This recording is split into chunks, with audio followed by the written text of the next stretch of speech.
আমি যখন এই দেশে আসি, আমার সুস্থ মাকে আমি রেখে এসেছিলাম।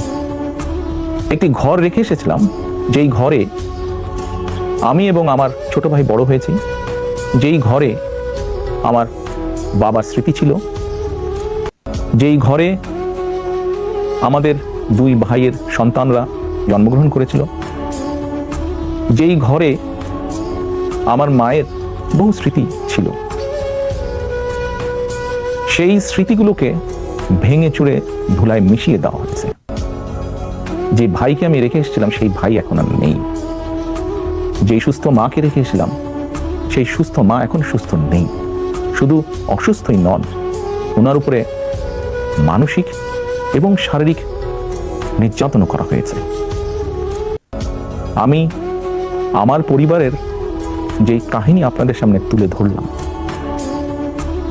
এটিকে আপনারা কাহিনী বলুন বা সংগ্রাম বলুন, যেটাই বলুন না কেন, এটি শুধু আমার কাহিনী না, আমার পরিবারের কাহিনী না।